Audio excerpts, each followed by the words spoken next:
যদি 1 মাস এই কাজটা কেউ করতে পারেন তার জীবনে উন্নতি আছে। আমরা সবাই আমরা সবাই তো কৃষ্ণ মন্ত্রে দীক্ষিত হয়েছি, জোরে বলুন হ্যাঁ না না, জোরে বলুন। কিন্তু ভগবান শ্রীকৃষ্ণ কোন মন্ত্রে দীক্ষা দিয়েছিলেন? এই প্রশ্ন কিন্তু আপনাদের সামনে করে গেলাম। 2 নম্বর, কুরুক্ষেত্রের যুদ্ধে কৃষ্ণ অর্জুনকে গীতার জ্ঞান দিয়েছিল, সেই বারটা কি বার ছিল? 7 দিনের মধ্যে কি বার ছিল? কিছু অজানা জিনিস আমাদের জানতে হবে। কৃষ্ণ কতক্ষণ ধরে গীতার জ্ঞান দিয়েছিল, এবং কৃষ্ণ যেদিন গীতার জ্ঞান দিয়েছিল সেদিনটা কোন তিথি ছিল? খুব আশ্চর্য তিথি ছিল, কিন্তু কত মিনিট ধরে জ্ঞান দিয়েছিল তারও কথা আছে। কৃষ্ণ অর্জুনকে গীতার জ্ঞান দেবার আগে আর একজনকে দিয়েছিল তার পূর্বে, তিনি কে? এগুলো খুব ভাইটাল প্রশ্ন, খুব উত্তর কিন্তু দারুণ। আচ্ছা, রামচন্দ্র 14 বছর বনবাসে গেলেন, কিন্তু 14 বছর কেন গেলেন? 13 গেলেন না কেন? 15 গেলেন না কেন? 14 কেন গেলেন? আপনার শুনতে চাইলে বলবো, নাহলে বাদ দিয়ে দেবো, বলে দিয়ে যাই, শুনে নিন। রামচন্দ্র 14 বছর যেন বনবাসে গেল, কার জন্য গেল জোরে বলুন? না, কৈকেয়ীর জন্য নয়। কৈকেয়ীর পাশে একজন কানে বিষ মন্ত্র দিয়েছিল, তিনি কি বলুন তো? কুজি মন্ত্রা। দেখুন মায়েরা, সবাই লক্ষ্য করবেন, যেদিন রাজা দশরথ সিংহাসনে বসে আছে, হঠাৎ আয়নাতে দেখলো তার রাজমুকুটটা হেলে গেছে আর এখানকার চুলগুলো পেকে গেছে, তখন বুঝলো রাজমুকুট আর আমার মাথায় সাজছে না, এবার রামের গলায় মাথায় দিতে হবে, রামকে রাজা করব, সিদ্ধান্ত নিলেন। আচ্ছা, আপনারা যারা কীর্তন শুনতে এসছেন, রাজা দশরথ যেমন রাজা ছিলেন, আপনার সংসারে কিন্তু আপনাদের নামটাই কিন্তু হেড। ভগবান তো আছেন, কিন্তু সংসারের মালিক কিন্তু আপনারা। আপনাদের রাজমুকুট হেলে গেছে, আপনি কখন বুঝবেন? রাজা দশরথের রাজমুকুটটা হেলে গেছে কখন বুঝলো? আয়না দিয়ে দেখতে পেলো যে আমার মুকুটটা হেলে গেছে, তার মানে কি আমাকে এবার রামচন্দ্রকে দিতে হবে, আমার মাথায় সাজছে না, চুল পেকেছে, এবার দিতে হবে। আপনারা যারা বয়স্ক এখানে কীর্তন শুনতে এসছেন, তারা কখন বুঝবেন আপনারও রাজমুকুট হেরে গেছে সংসারে? যখন দেখবেন গ্রীষ্মকালে রোদ্রে দুপুর 12টার সময় বাড়ি ফিরবেন, বৌমাকে 1 গ্লাস জল চাইবেন, 2 ঘন্টা পর যখন 1 গ্লাস জল আসবে, তখন বুঝবেন আপনারও মুকুট কিন্তু হেলে গেছে। পরিষ্কার জেনে নিন, একবারে যুক্তি কথা আছে, আপনারও রাজমুকুট হেলে গেছে, তার মানে আপনাকে সংসারে কেউ ভালোবাসছে না। যখনই দেখবেন আপনি চাইছেন কিন্তু দিচ্ছে না, অনেক দেরি হচ্ছে, তখন বুঝবেন আপনার রাজমুকুট কিন্তু হেলে গেছে। আচ্ছা, রামচন্দ্র 14 বছরে বনবাসে হবে, তখন কিন্তু দেখুন কৈকেয়ীর মনে খুব আনন্দ, কৈকেয়ী ফুলের মালা গাঁথছিল, পেছন থেকে একটা মেয়ে, এই কৈকেয়ী কি করছিস? ফুলের মালা গাঁথছি, কার জন্যে? রাম রাজা হবে তার জন্য, রাম রাজা হবে তার জন্য। কৈকেয়ীকে মেয়েটি বলে উঠলো, রাম রাজা হবে তো তোর কি গেল, কৌশল্যা হবে রাজমাতা, তুই তো ভিখারিনী হবি। বিষ মন্ত্র দিল কে? কুজি মন্ত্র। সঙ্গে সঙ্গে বলে, তাহলে কি করবো? বলে 14 বছরের বনবাস চেয়ে নে রামচন্দ্রের, আর পুত্র ভরতের সিংহাসন ছিল। আপনার সংসারে কিন্তু মন্থরার অভাব নাই। কারা মন্থরা বলুন তো? আপনার সংসার দিব্যি চলছে, আপনার কানে যদি পাড়া প্রতিবেশী কেউ বিষ মন্ত্র দেয়, বুঝবেন উনি কিন্তু কুজি মন্থরা, আপনার ভালো দেখতে পাচ্ছেন।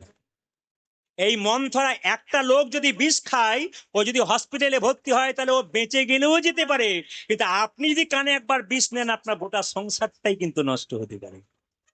এই জন্য বারবার বলবো, কানে বিষ নয়, ভালো কথা নিন, আপনার জীবন সুন্দর হবে। কথাগুলো শুনে যাবেন, আপনার লাভ আছে।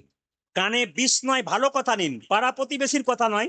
আমি আমার সংসার চালাচ্ছি, আমার মতো থাকবো, আমি কারো কথা শুনে আমার সংসারকে নষ্ট করবো না। তাই সংসার করবেন, মাথায় রাখবেন, সং মানে সাজা, সার মানে কৃষ্ণচরণ, মা সাজা, বাবা সাজা, কাকা সাজা, কৃষ্ণচরণ। এইবার বল দিই আপনাদের, দেখুন কুজি মন্ত্রা দিল। আচ্ছা, 14 বছরে বনবাস কেন চাইলো? 12 বছর মানে একটা যুগ, 12 বছর মানে একটা যুগ। দেখবেন আমাদের সংসারে কেউ যদি 12 বছর চলে যায় ঘর থেকে, তাহলে তার সাধ্য কাজ করার রীতি কিন্তু শাস্ত্র দিয়েছে। ধরুন আপনার বাড়িতে আপনার ভাই বা দাদা বা কাকা কেউ যদি চলে গেছে 12 বছর ধরে, তাহলে তাকে এই যে 12 বছর চলে গেলে কিন্তু সংসারে একটা নিয়ম আছে, শাস্ত্র রীতি দিয়েছে, যে আপনি বাড়িতে শ্রাদ্ধ করে দিতে পারেন, কারণ 12 বছর মানে 1 যুগ পেরিয়ে গেছে, আপনার কোনো চিন্তা নেই, সে হয়তো মারা গেছে বা বেঁচে আছে, দেখে লাভ নেই, 1 যুগ পেরিয়ে গেল। 14 বছর কেন দিল পুঁজিমন্থরা? জানলো 12 বছর যদি বনবাসে থাকে, রাম যদি 14 বছর দিই, তাহলে আর বেঁচেই থাকবে না আমার তোমার পুত্র ভরত সিংহাসন লাগবে। কিন্তু দেখে নিন মায়েরা, যে যেখানে বসে আছেন, পরের মন্দ ভাবে যারা, নিজের মন্দ আগে হয়। রামচন্দ্র 14 বছরে বনবাসটা চাওয়ার কারণটা আপনারা সবাই বুঝতে পেরে গেলেন। সবাই, আপনি রোজগার করছেন, যাই করছেন, বিনয়ী ভাব রাখবেন।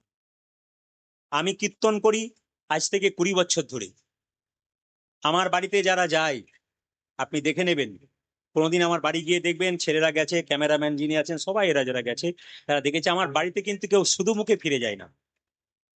কোনো বৈষ্ণব আসুক, কোনো ভক্ত আসুক, আমার বাড়িতে কিন্তু নিয়ম হচ্ছে তাকে একবার বসিয়ে একটা মিষ্টি জল দিতে না পারে একটা শরবত করে দাও, কিছু দাও। কেন? ওনার দুটো হাতের আশীর্বাদ, কিন্তু আপনার দরজায় যে হাত পাততে এসছে তাকে কিছু দিতে হয়। যদি আপনার বাড়িতে সেদিন মিষ্টি আনা আছে, নাও থাকতে পারে সবসময়, আনা আছে, বাবা একটু বসুন, একটু জল পান করুন। গ্রীষ্মকালের দিনে এসে একটু শরবত করে দিলেন। আশীর্বাদ পেতে হয় সাধুগুরু বৈষ্ণবদের, আশীর্বাদ না পেলে কিছু হয় না। তার জীবনে বেঁচে থাকাকালীন যেটুকু রোজগার করব, যদি পূর্বপুরুষদের স্মরণ না করতে পারি তাদের আশীর্বাদ থেকে বঞ্চিত হব। অনেক বিবাদ, অনেক কিছু, অনেক অসুবিধা হয়, তাদের আশীর্বাদ পেতে হয়। আমি কয়েকদিন আগে রায়গঞ্জে ছিলাম, অনেকেই বলেছি। তো রায়গঞ্জে এক ব্যক্তি 5টা মিল মালিক, মানে 5টা মিলের মালিক একজন।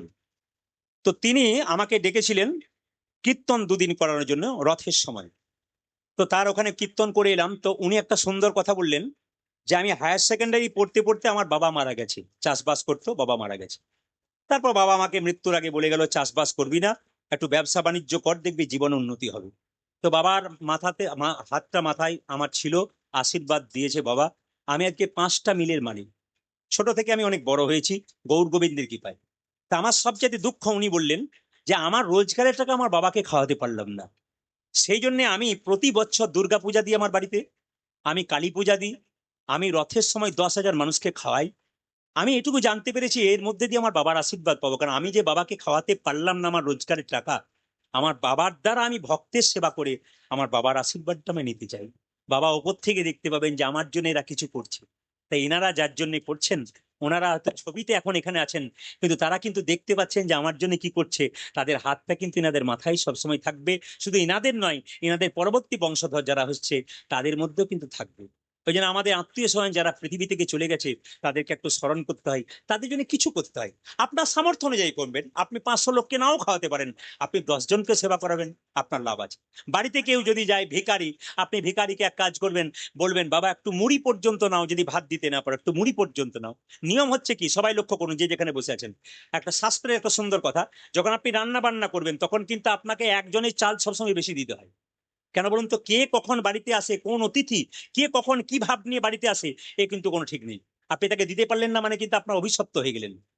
আপনি যখন খাবার খাবেন, খাবার খাওয়ার পর দেখবেন শেষে একটু অন্ন রাখতে হয়। কার জন্য রাখতে হয়?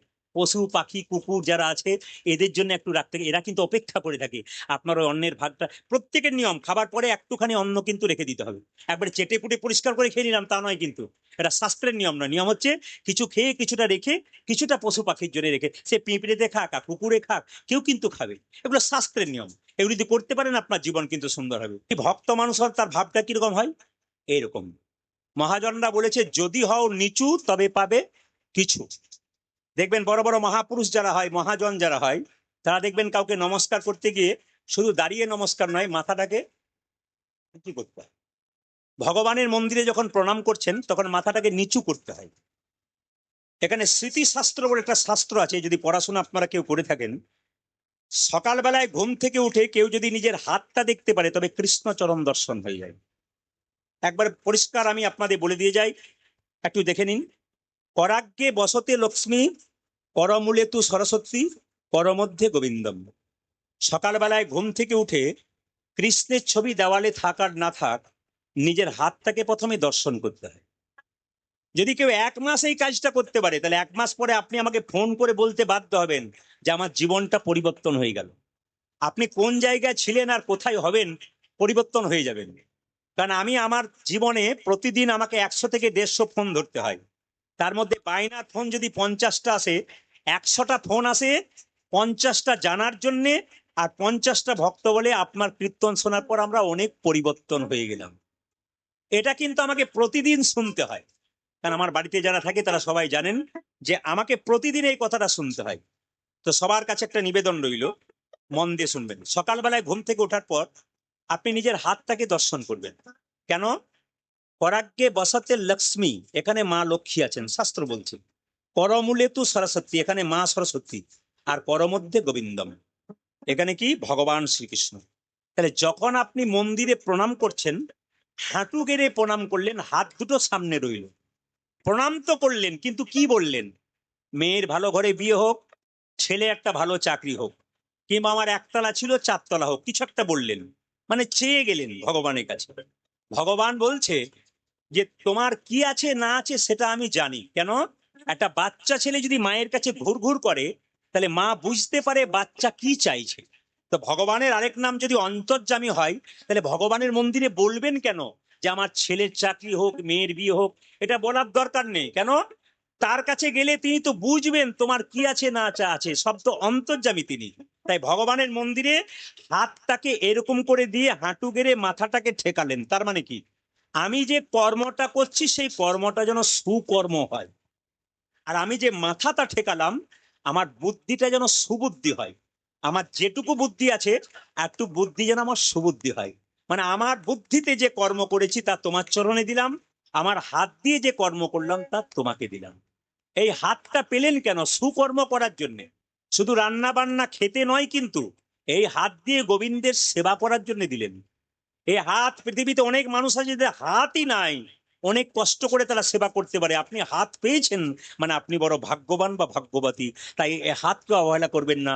অন্তত স্নান করে নিজে কিছু খাবার আগে ভগবানের চরণে কিছু দিতে শিখুন। এই একটা কথা বলে গেলাম। আর দ্বিতীয় হচ্ছে, আপনি যখন বিছানা থেকে উঠবেন, যদি আপনার সময় না থাকে, শরীর খারাপ থাকে, তাহলে বিছানাতে আপনি গুরুমন্ত্র জপ করে নেবেন। দেখুন, মালা জপ করার যে নিয়ম আছে, অনেকে দেখবেন রাস্তা দিয়ে মালা জপ করতে করতে যাচ্ছে, শাস্ত্র বলছে গোটাটাই অন্যায়। যারা মালা জপ করতে করতে রাস্তা দিয়ে যায়, গোটাটাই অন্যায়। মালা জপ কিন্তু এক জায়গায় বসে, শাস্ত্র পড়বেন দেখবেন পরিষ্কার বলা আছে, মালা জপ এক জায়গায় বসে করবেন। কিন্তু হরিনাম জপ আপনি সব জায়গাতেই করতে পারেন। রাস্তায় যেতে যেতে হরিনাম করতে পারেন, খেতে খেতে হরিনাম করতে পারেন। এমনকি শাস্ত্র বলছে, মহাপ্রভু বলেছেন যে বাথরুমে বসেও যদি কেউ কৃষ্ণ নাম করে তারও কোনো অন্যায় নেই। সবাইকে একটা সুস্থ কথা বলে গেলাম। এর প্রমাণটা কি? যে পায়খানা ঘরে বসেও কেউ হরিনাম করতে পারে? বলে হ্যাঁ, করতে পারে। না, মহাপ্রভু যখন নীলাচলে যাচ্ছিলেন, তার সঙ্গে একটা 5 বছরের ছেলে যাচ্ছিল, তার নাম হচ্ছে গোপাল। তো গোপাল দেখতে পেলো মহাপ্রভু পায়খানায় বসেছে, কিন্তু জিভটাকে দাঁত দিয়ে চেপে ধরে আছে। তো জিজ্ঞেস করলো মহাপ্রভু, যখন শৌচ থেকে শৌচ করে এলেন, তখন জিজ্ঞেস করলেন ছোট্ট গোপাল, প্রভু তুমি যখন পায়খানায় বসছিলে জিভটাকে দাঁত দিয়ে চেপে ধরেছিলে কেন? তখন মহাপ্রভু বলল, শোন গোপাল, ওই সময় আমি জিভটাকে চেপে ধরেছিলাম কারণ ওই অবস্থায় কীর্তন করলে আমার অপবিত্রতা আসতে পারে, নামের অপবিত্রতা আসতে পারে, তাই আমি জিভটাকে দাঁত দিয়ে চেপে ধরেছিলাম। তো মহাপ্রভু সঙ্গে সঙ্গে এই কথাটা বলেছেন। আর ছোট্ট গোপাল বলল, প্রভু তুমিই তো বলেছো যে মৃত্যুকালে কেউ যদি ভগবানের নাম করে তবে তার নাকি বৈকুণ্ঠ ধাম যাত্রা। তা যদি স্থায়ী হয়, তাহলে পায়খানায় বসে কারো যদি খুব কষ্ট হয়, তার যদি প্রাণ বেরিয়ে যায়, সে কি ভগবানের নাম করতে পারবে? মহাপ্রভু সেদিন ছোট্ট গোপালকে হাত ধরে বলেছিল, গোপাল আজ থেকে তুই হলি আমার গোপাল গুরু, আমার অজানা জিনিস তোর কাছে জানলাম। এই জন্য বারবার নিবেদন রইল, চলার পথে সবার কাছ থেকে একটা একটা করে শিক্ষা আপনি পাবেন। যদি জীবনে শিক্ষা নিতে পারেন, আপনার লাভ আছে। যখন আপনি বিছানায় শুয়ে থাকবেন, সকালবেলায় শরীর খারাপ থাকলে আপনি ওখানে বসেই নাম জপ করতে পারেন, গুরুমন্ত্র জপ। আপনি বিছানা থেকে, যদি আপনি সুস্থ থাকেন তাহলে মন্দিরে বসে করবেন, অসুস্থ থাকলে স্মৃতিশাস্ত্র বললো আপনি বিছানাতেই করতে পারেন। এইবার বিছানা থেকে যখন নামবেন, তখন পুরুষ হলে ডান পাটা আগে নামাতে হয়, আর মহিলা হলে বাঁ পাটা আগে নামাতে হয়। এবং নামার সময় আপনাকে মাটিটাকে প্রণাম করতে হবে। ওই মাটিতে রামচন্দ্রের চরণ আছে আর ধুলো আছে, ওই মাটিতে ভগবান শ্রীকৃষ্ণের চরণ ধুলি আছে, ওই মাটিতে মহাপ্রভুর চরণ ধুলি আছে। তাই প্রণাম করে নামতে হবে। যদি এই কাজগুলো কেউ 1 মাস করতে পারে, স্মৃতিশাস্ত্র বলছে তার জীবনে এক মানে অফুরন্ত পরিবর্তন হবে। মানে দেখতে পাবেন, যদি একবার করে শুধু প্রয়োগ করুন, শুনলে হবে না, আপনাকে ব্যবহার করতে হবে। কাউকে বলার দরকার না, আপনি প্র্যাকটিক্যাল 1 মাস দেখুন না, কাউকে বলা। মহাপ্রভু বলছে আমি যা করি তা বলি না, আমি যা করি তা লোককে বলি না। কেন? আমি করি, তো আমার বলার দরকার নেই, আমি করি। অনেকে প্রশ্ন করে আমাদেরকে, গীতা পড়ছি ভুল হয়ে যাচ্ছে, তাহলে কি গীতা পড়তে পাবো? হ্যাঁ, আপনারা গীতা পড়তে পারবেন, ভুল হোক তবু পড়বেন। কেন? দস্যু রত্নাকর মরা মরা বলতে বলতে যদি রাম বলতে পারে, তাহলে আপনারা ভুল গীতা পড়তে পড়তে আপনি ঠিক পড়বেন না কেন? সাইকেল চাপাকালীন বাচ্চা ছেলে হাফ প্যাটেলে চাপে, তারপর তো সিটে চাপে। ভুল করতে করতেই তো মানুষ শেখে। এই জন্য আপনি ভুল করতে করতে শিখবেন, কিন্তু করবেন, চেষ্টা করুন, আপনার জীবন সুন্দর হবে। নবদ্বীপে যিনি শিল প্রভুপাদ রয়েছেন ইস্কন মন্দিরের, তিনি যখন ছোট ছিলেন তার বাবা মায়ের জন্য তিনি বড় হলেন। কিরকম বড় হলেন সবাই শুনে রাখুন। তিনি যখন ছোট ছিলেন তখন তার বাবা কলকাতায় চাকরি করতো, উচ্চমানের চাকরি। কিন্তু 10টার সময় অফিসে যেত, 9টা পর্যন্ত দরজায় বসে থাকতো। কোনো সাধুগুরু বৈষ্ণব পেরিয়ে গেলে বলতো, একবার আসুন। কি হয়েছে বলবেন তো, আরে একবার আসুন না। বাড়িতে ডেকে বলতেন, আমার ছেলের মাথায় একটু হাত দিয়ে বলুন যেন আমার ছেলে রাধারানীর কৃপা হয়। তাহলে বাবা মা ছেলেকে কৃষ্ণ ভক্ত করার জন্য শিল প্রভুপাদ আজকে বিশ্ববিখ্যাত হলো কেন, আর চিনছেন কেন? বাবার জন্য, মায়ের জন্য। মায়ের যদি কৃষ্ণ ভক্তি না থাকে, বাবার যদি কৃষ্ণ ভক্তি না থাকে, আপনার রক্ত আপনার ছেলে মেয়ের শরীরে বইবে। যদি আপনি কৃষ্ণ ভক্ত না হতে পারেন, আপনি প্রণাম না করেন, আপনি ভক্তি না করেন, আপনার ছেলে মেয়ে করবেন কি করে? আমাকে একজন জিজ্ঞেস করলেন, আমার ছেলের জন্য 1,00,000 টাকা রেখে গেলে, 1,00,00,000 টাকা রেখে গেলাম, আমার চিন্তা নাই, আমি এবার মরবো শান্তিতে। বললাম, ছেলেকে কেমন তৈরি করলেন? এইরকম তৈরি করলেন না এইরকম তৈরি করলেন? যদি এরকম তৈরি করলেন তাহলে আপনার মৃত্যুর পর শ্রাদ্ধ কাজ করবে, ভক্তি করবে। আর যদি এইরকম তৈরি করেছেন, যা ছিল তা নিতাই গৌর হরিবোল হয়ে যাবে। এই জন্য ভালো তৈরি করে যান, জীবনে শান্তি পাবেন। শিল প্রভুপাদে শুধু নয়, ঈশ্বরচন্দ্র বিদ্যাসাগরের মা ভগবতী দেবী, তিনি কেমন মা ছিলেন বলে তো বিদ্যাসাগরের মতো ছেলে পেয়েছিলেন। নদীর নয়, খালের নয়, বিলের নয়, সাগরের সন্তান, সাগরের মতো সন্তান কেন পেলেন? ঈশ্বরচন্দ্র বিদ্যাসাগর মহাশয় তার মায়ের জন্য একটা শাল এনেছিল। মা, তুমি ঠান্ডায় কষ্ট পাচ্ছ, একটা শাল তোমাকে দিলাম। মা শালটা নেয় নয়, বাক্সের ভেতরে ভরে দিয়েছিল। জিজ্ঞেস করেছিল, মা তুমি শালটা গায়ে নিলে না কেন? মা বলেছিল, খোকা, পাড়া প্রতিবেশীর কত মা ঠান্ডায় থরথর করে কাঁপছে, যেদিন ওদের জন্য চাদর আনতে পারবি সেদিন আমি শালটা। এরকম মা না হলে কখনো বিদ্যাসাগরের মতো ছেলের জন্ম দিতে পারে? এই জন্য বাবা হলো কি বীজ, আর মা হলো মাটি। দুটো যদি ভালো না হয় তাহলে কিন্তু নিতাই গৌর হরি বল। আপনি যতক্ষণ কীর্তনে আসরে শুনলেন, তারপর চলে গেলেন, বাড়িতে গিয়ে ভুলে গেলেন, আপনার নিতাই গৌর হরি বল। মাস্টারমশাই স্কুলে শিক্ষা দেবে, ছেলেকে পড়াশোনা করবে, ঘরে যদি সে হোমওয়ার্ক না করে তাহলে তো গোটাই বেকার হয়ে গেল। শুনলো আর এক কানে ঢুকলো, এক কানে বেরিয়ে চলে গেল। এ কিন্তু করলে হবে না। আপনি 3 ঘন্টা কীর্তন শুনবেন, আপনি কি শুনে গেলেন আপনাকে হিসাব করতে হবে, আপনি সেভাবে কাজ করবেন। এনারা কীর্তন করাচ্ছেন, নিমন্ত্রিত কিন্তু সবাই নাও থাকতে পারে। এই অভিমানটা ভেতরে কারো থাকলে হবে না। কেন? কীর্তন হচ্ছে, এরা করাচ্ছে, রাস্তা দিয়ে পেরোতে গেলে ভগবানের ভক্ত যারা হয় তারা সেখানে বসে যায়। এই জন্য ভক্তের কিন্তু কোনো অভিমান থাকে না, ভক্তের কোনো লজ্জা থাকে না। যদি লজ্জা থাকে, লজ্জা ঘৃণা ভয় এই তুলসীর মালা পরবো লোকে কি বলবে, এই তিলক পরবো লোকে কি করবে, এই শিখা পরবো। আমাদের হিন্দুতে এই জন্য তো মরেছে। অন্যান্য সম্প্রদায়ের মানুষরা দেখবেন দিব্যি ধর্ম করছে। আমি সবচাইতে, আমার দুঃখের ব্যাপার, আমাদের ওখানে একটা স্কুল আছে, 3 জন মুসলিম শিক্ষক আছে আর 8 জন হিন্দু শিক্ষক আছে। তো মুসলিম শিক্ষক 3 জনই কিন্তু রোজা রাখে, 3 জনই রোজা রাখে। কিন্তু আমাদের হিন্দু শিক্ষক যদি বলে একাদশী, ওই সব কাকিমারা মারা করেছে, আমাদের এখন আর করা, মানে বুঝতেই পারলো না আমাদের ধর্মটা কি। ওরা বুঝতে পারলো, আমরা বুঝতে পারলাম না। বিদেশ থেকে মানুষ এসে এই মাটিতে পা দেবার আগে প্রণাম করছে। ভারতবর্ষের মাটি যেমন তোমার। আর সবচাইতে লজ্জার ব্যাপার, আমরা আমাদের মাটিটাকে চিনতে পারলাম না, এই মাটিতে কার জন্ম হয়েছে। বিদেশিরা এসে হরে কৃষ্ণ বলতে পারছে না, হরে কৃষ্ণ বলছে। সবচাইতে লজ্জার ব্যাপার কি, ওরা বলতে পারে না তবু বলে। আর লজ্জার ব্যাপার আমাদের যে আমরা বলতে পারি তবু বলি না। এই লজ্জাটাকে ঘোচান। কৃষ্ণ নাম যেখানে হবে, হরিনাম যেখানে হবে, সেই জায়গাতে যাবেন, ভগবানের আশীর্বাদ পাবেন, ভগবানের কৃপা পাবেন। মায়েরা, মহাপ্রভু যে না দেখতে পাচ্ছে 2 জন ভাই এসেছে, 2 জন এরকম করে চুপচাপ দাঁড়িয়ে আছে। আসলে একটা সোনার কলসি যতই দামি হোক না কেন, একজনের কাছে মাথা নত করতে হয়। কার কাছে? একটা গ্লাসের কাছে। আপনি কয়েকশো কোটি টাকার মালিক হতে পারেন, যদি ভগবানের চরণে মাথা নিচু না করেন, তবে আপনার জীবনে কোনো দাম থাকবে না। মুকুন্দ সরকার আর নরহরি সরকার 2 ভাই মিলে যখন দাঁড়িয়ে আছে, মহাপ্রভু বললেন, ভক্ত যদি কাই মনে কোনো বাঞ্ছা করে, ভগবানের সাধ্য নাই তার বাঞ্ছা নাহি পড়ে। এবার মাথায় থাকতে হবে, টাকা থাকলে সুখ হয় না, টাকা থাকলে শান্তি হয় না। ভগবানের নামেই কিন্তু শান্তি আছে, এবং ভগবানের কর্মে শান্তি আছে। আপনারা যদি নবদ্বীপ যান, বৃন্দাবন যান, একবার গেলে আপনার পরিবর্তন হয়ে যাবে। দেখার পর বুঝতে পারবেন যে ওরা কি করছে আর আমরা কোন জায়গায় আছি। কত কত মানুষ বড় বড় চাকরি ছেড়ে গৌর গোবিন্দের চরণে নিজেকে সমর্পণ করে দিয়েছে। আমরা তো দেখেছি কত আইপিএস অফিসার পর্যন্ত সবকিছু ত্যাগ করে আসল মর্মটা জানতে পেরেছে। না, সংসারে সব কর্ম করবেন, যা করছেন তাই করবেন, কিন্তু ভগবানকে স্মরণ করতে বলবেন না। বলুন রাধে রাধে, একবার জোরে বলুন রাধে রাধে। হ্যাঁ হ্যাঁ, বেশ। তাই মুকুন্দ সরকার কি করলেন মায়েরা? মুকুন্দ সরকার যখন বাড়ি ফিরে এলেন, একটা ছোট্ট একটা গোপীনাথের মন্দির তৈরি করলেন। আর গোপীনাথের মন্দির তৈরি করে, ছোট্ট একটা গোপীনাথের মন্দির তৈরি করে ভগবানের ভজনা করলেন। কিভাবে? গোপীনাথকে বলছে, গোপীনাথ, আমি তোমাকে তো বড় মন্দির তৈরি করতে পারলাম না, আমার মন মন্দিরে তোমাকে রাখবো। আমার মন, ওই আমার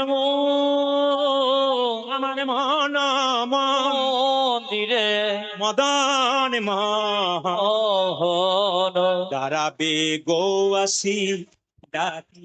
ওই আমার মন মন্দিরে মদন মোহন, আর আমি বসি ডাকি আমার মন মন্দিরে মদন মোহন তারাবে গৌয়াসী ডাকি যা আমার মন মন্দিরে মদন মোহন তারাবে গৌয়াসী ডাকি যা কাঁদিয়া কাঁদিয়া তব নাম লইয়া কাঁদিয়া কাঁদিয়া সব নাম লইয়া কাঁদিয়া কাঁদিয়া তব নাম লইয়া কাঁদিয়া কাঁদিয়া কাঁদিয়া কাঁদিয়া তব নাম লইয়া কাঁদিয়া কাঁদিয়া সব নাম লইয়া নন জলে বুক ভাসায়া আমি কাঁদিয়া কাঁদিয়া তব নাম লইয়া নয়ন জলে বুক আমার মন মন্দিরে মদন মোহন দাঁড়াবে গো আসি ডাকিয়া আমার মন মন্দিরে মদন তারাবে গৌয়াসী ডাকিয়া। এইদিকে এদিকে মায়েরা মুকুন্দ সরকার যখন এই গানটা গাইছে আস্তে আস্তে বাবা পাচ্ছে মুকুন্দ সরকার যখন কীর্তন গানটা গাইছে বাংলার নবাব ছিলেন হোসেন শাহ মালদা জেলাতে তার একবার পেটের যন্ত্রণা হচ্ছিল কোনো মতেই ভালো হচ্ছিল না একজন বলল নবাব তোমার পেটের রোগ ভালো হবে তুমি যদি শ্রীখণ্ড যেতে পারো মুকুন্দ সরকারের কাছে সবাই লক্ষ্য করবেন তো মুকুন্দ সরকারের কাছে যেতে পারো তো একটা রীতি আছে নিয়ম আছে সে গরিবের চিকিৎসা করে বড় লোকের করে না এত বড় বাংলার নবাব মনে মনে ভাবলো আমি যেতে পারি আমি ফকির সেজে যাব আমার চিকিৎসা হবে তো বলে হ্যাঁ কিন্তু কোনো পয়সা নেবে না গরিবের চিকিৎসা হয় তুমি যদি নবাব গেছো জানলে তোমার চিকিৎসা হবে না বাংলার নবাব বললো তাহলে আমি কি করে যাব তুই ফকির সেজে যেতে পারলে তোমার চিকিৎসা হতে পারে এত বড় বাংলার নবাব হোসেন শাহ ফকির সেজে গেলেন কোথায় না একবারে মুকুন্দ সরকারের কাছে গিয়ে বলছে বাবা এটা কি শ্রীখণ্ড বলে হ্যাঁ আচ্ছা মুকুন্দ সরকারের বাড়ি কোনটা বলছে ওই যে দেখতে পাচ্ছ চূড়া ওইটা হচ্ছে মুকুন্দ সরকারের বাড়ি আরে বাবা দেখবে প্রচুর লোক লাইন দিয়ে দাঁড়িয়েছে চিকিৎসা চলছে ওটা হচ্ছে মুকুন্দ সরকারের বাড়ি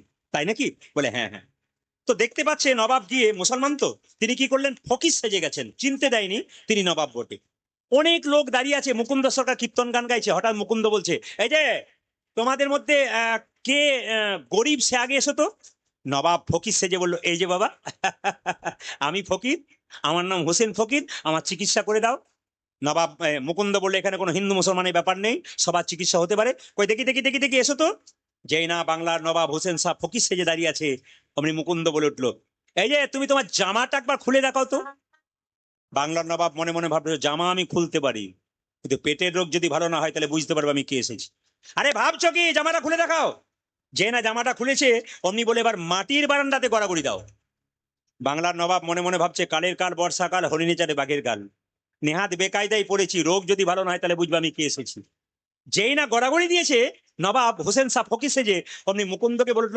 কবিরাজ তোমার এখানে ওষুধ দেওয়া থাকে নাকি বলে কেন যেই না গড়াগড়ি দিলাম আমার অর্ধেকটা রোগ পেটের রোগ ভালো হয়ে গেল তাই নাকি বলে হ্যাঁ সবাইকে দিতে দিতে এক আধটু পড়ে গেছে তোমার কাজে লেগে কই দেখি দেখি দেখি দেখি দেখি দেখি দেখি দেখি দেখি দেখি যেই না আসল ওষুধটা দিয়েছে অমনি মুকুন্দ সরকারের ওষুধে নবাবের রোগ ভালো হয়ে গেছে এখানে একটা কথা না বললে পারবো না সবাই শুনবেন যখন প্রচন্ড করোনা চলছিল করোনার শেষ সময় আমি হুগলি জেলায় একটা বাড়িতে গান করেছিলাম পরপর 3 বছর তো তাদের দুটো ছেলে বিএসএফ জওয়ান তারা চাকরি করে লক্ষ্মী পুজো উপলক্ষে কীর্তন করে তা আমি যখন তাদের বাড়িতে গেছি সবাই লক্ষ্য করুন 3টে মেয়ে কলকাতা থেকে 3টে গোপালকে কোলে করে নিয়ে কীর্তন শুনতে এসছে তো 3টে গোপালকে স্টেজে রেখে নিচে বসে আছে কীর্তন যখন শেষ হয়ে গেল তখন 3জন মেয়ে গড়াগড়ি দিচ্ছে মাটিতে তা আমি জিজ্ঞেস করলাম উনাকে বাসাতে গিয়ে আচ্ছা আপনি যে নতুন কাপড় পরে এসছেন গড়াগড়ি দিচ্ছেন আপনার কাপড়টা নোংরা হয়ে যাবে না তখন উনি বললেন আপনার কীর্তনে তো শুনেছি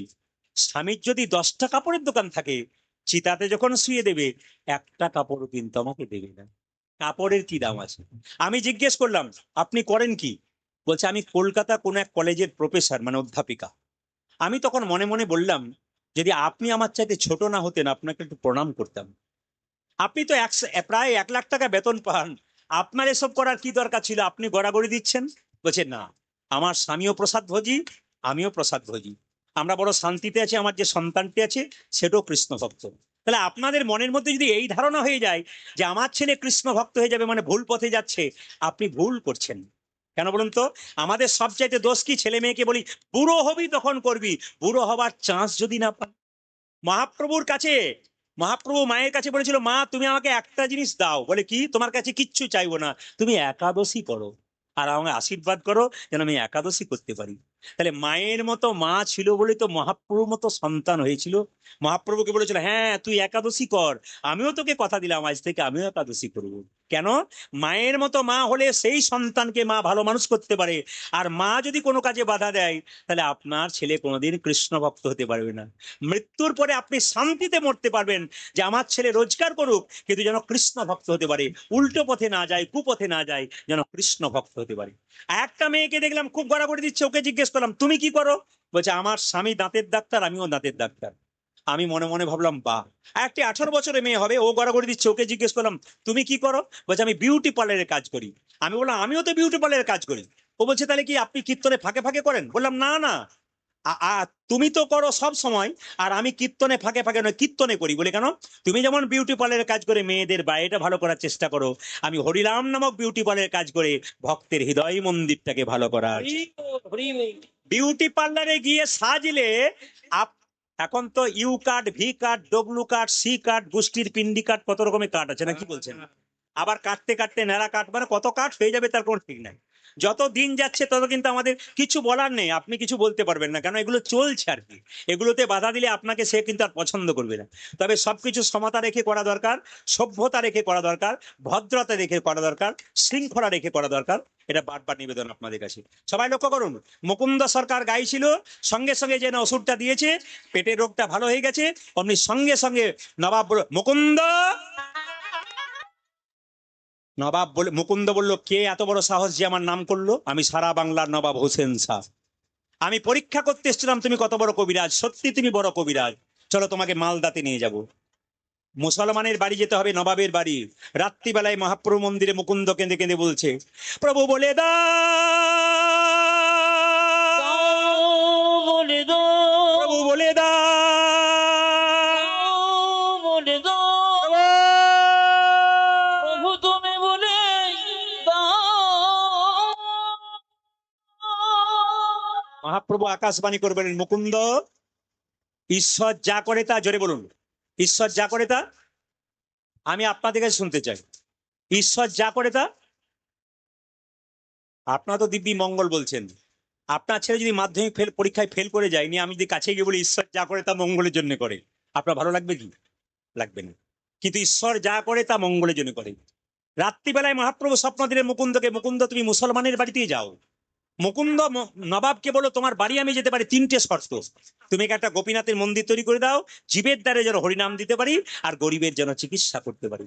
নবাব হোসেন শাহ খুব ভালো মানুষ ছিলেন, তিনি বললেন চলো আমার সঙ্গে, তোমাকে 3টে শর্তে রাখবো। একটা গোপীনাথের মন্দির তৈরি করে দিলেন, জীবের দ্বারে হরিনাম দিলেন, আর গরিবের চিকিৎসা করলেন। মুকুন্দ সরকার গাইছে বসে, আর নবাব শুনছে। নবাবকে একটা মেয়ে পাখা করছে, তালপাতার পাখা, মনে রাখবেন এই তালপাতার পাখাতে কিন্তু একটা ময়ূরের পালক ছিল, এটা কিন্তু আপনাদের মাথায় রাখবেন। মুকুন্দ সরকার গাইছে আর নবাব শুনছে। কি গাইছে? আমার কানু সে বিনোদ রায় গো, আমার কানু সে বিনোদ, ধ্বনি কানু সে বিনোদ রায় গো, কানু সে বিনোদ রায়। আমার কানু সে বিনোদ রায় গো, আমার কানু সে বিনোদ রায়, আমার কানু সে বিনোদ রায় গো, আমার কানু সে বিনোদ রায়, আমার কানু সে বিনোদ রায় গো, আমার কানু সে বিনোদ রায়। বিনোদ চুরাই বিনোদ বরিহা, আজ বিনোদ চূড়া বিনোদ বরিহার, বিনোদ চুরাই বিনোদ বরিহা, বিনোদ চুরাই বিনোদ বরিহা, বরিহা বিনোদ উড়িছে তাই গো, আমার কানু সে বিনোদ রায়। আমার কানু সে বিনোদ রায় গো, কানু সে বিনোদ রায়। আমার কানু সে বিনোদ রায় গো, আমার কানু সে বিনোদ, বিনোদ তিলটে বিনোদ তিলক, বিনোদ বিনোদ সাজে, আমার বিনোদ ললাটে বিনোদ তিলক, বিনোদ বিনোদ সাজে। তার বিনোদ ললাটে বিনোদ তিলক, বিনোদ বিনোদ সাজে, বিনোদ ললাটে বিনোদ তিলক, বিনোদ বিনোদ সাজে, তার বিনোদয় ধরে বিনোদ মুরলী, আজ বিনোদ ধরে বিনোদ মুরলী, বিনোদয় ধরে বিনোদ মুরলী, বিনোদ বাজে গো। যে বিনোদ বিনোদ বাজে, আমার কানো সে বিনোদ রায় গো, কানো সে বিনোদ রায়।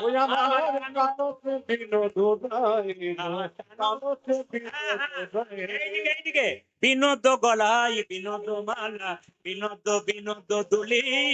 আজ বিনোদ গলায় বিনোদ মালা, বিনোদ বিনোদ তোলে। এই যে পদাবলীটা গাইছি যদুনাথ দাসের পদ, এটা একটা পদাবলী, কীর্তন পদাবলীর মাধ্যমে হয়, মন দিয়ে শুনবেন, এটা যদুনাথের পদ। কি ও তার বিনোদ গলায় বিনোদ মালা, বিনোদ বিনোদ দুলি। বিনোদ গলায় বিনোদ মালা, বিনোদ বিনোদ দুলি। বিনোদ গলায় বিনোদ মালা, বিনোদ বিনোদ দুলি। আজ বিনোদ গলায় বিনোদ মালা, বিনোদ বিনোদ তোলে। কোন বিনোদিনী বিনোদ গাঁথুনি, কোন বিনোদিনী বিনোদ গাঁথুনি, কোন বিনোদিনী বিনোদ গাঁথুনি, কোন বিনোদিনী বিনোদ গঠনে, গেছে বিনোদ ফুলে গো। যে গেছে বিনোদ ফুলে। আমার কানো সে বিনোদ রায় গো, আমার কানো সে বিনোদ রায়। আমার সে বিনোদ রায়, আমার কানো। এইদিকে ভাইরা, কি বলছে? বিনোদ কোটিতে বিনোদ ধতি, বিনোদ বিনোদ সাজি। এটাকে বিনোদ কোটিতে বিনোদ ধতি, বিনোদ বিনোদ সাজে। বিনোদ কোটিতে বিনোদ ধতি, বিনোদ বিনোদ সাজি। তারা বিনোদ কোটিতে বিনোদ ধতি, বিনোদ বিনোদ সাজি। তার বিনোদ চরণে বিনোদ নুপুর, বিনোদ চরণে বিনোদ নুপুর, বিনোদ চরণে বিনোদ নুপুর, বিনোদ চরণে বিনোদ নুপুর। বিনোদ বিনোদ বাজে গো। ওইটাকে বিনোদ বিনোদ বাজে। আমার কানো সে বিনোদ রায় গো, কানো সে বিনোদ রায়। কানো সে বিনোদ রায়, আমার কানো সে বিনোদ রায়। যদুনাথ কয় বিনোদ না গর, বিনোদ কদম্ব তলি।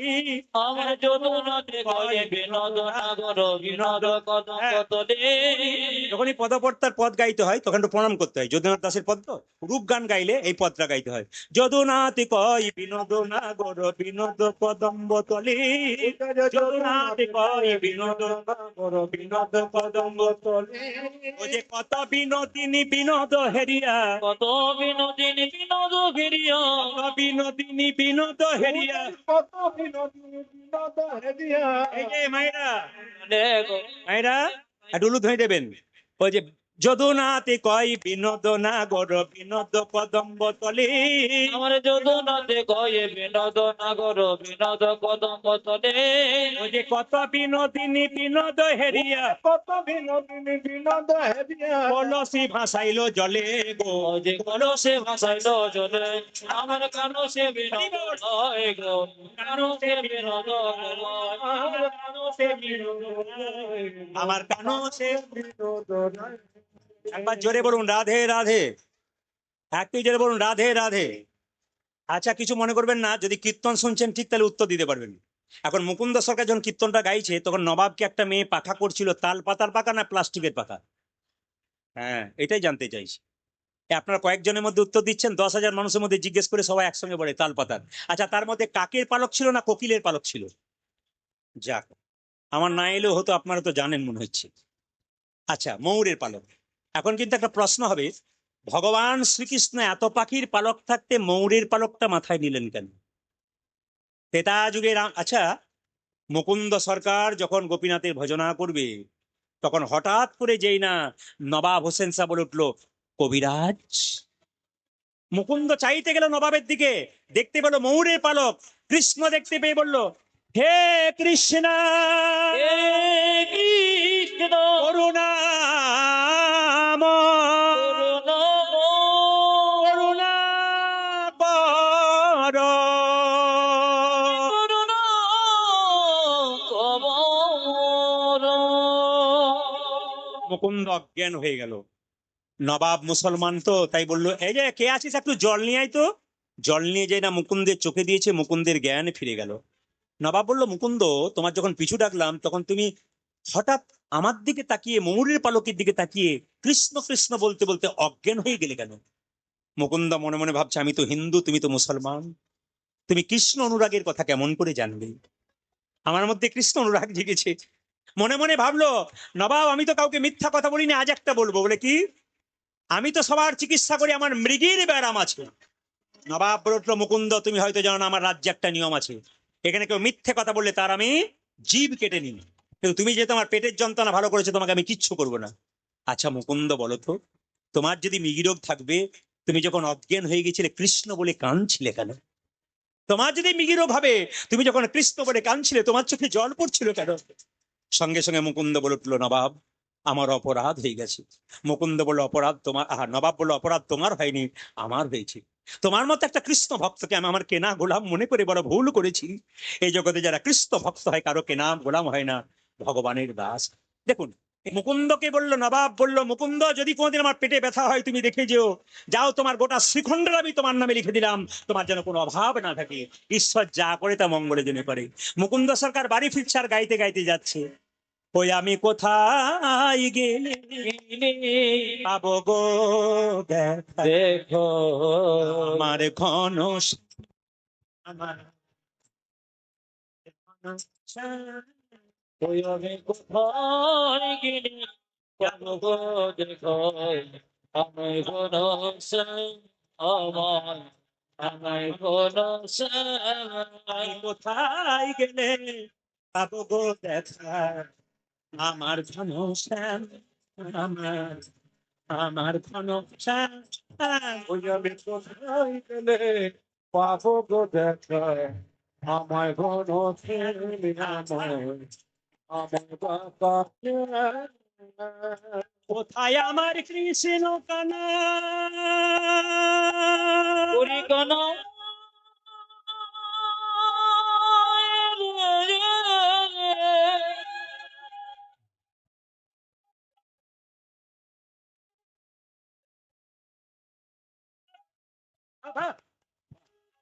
একেবারে দেখা দে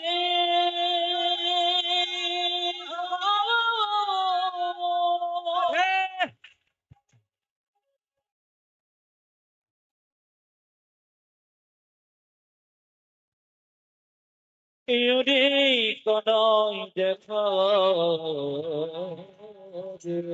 রাধে।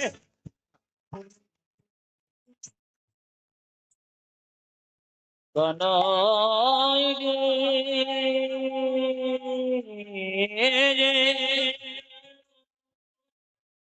একেবারে দেখা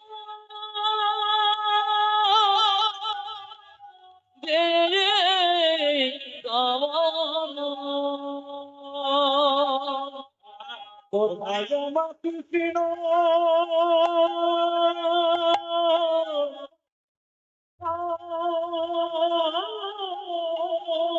ওরে হরি।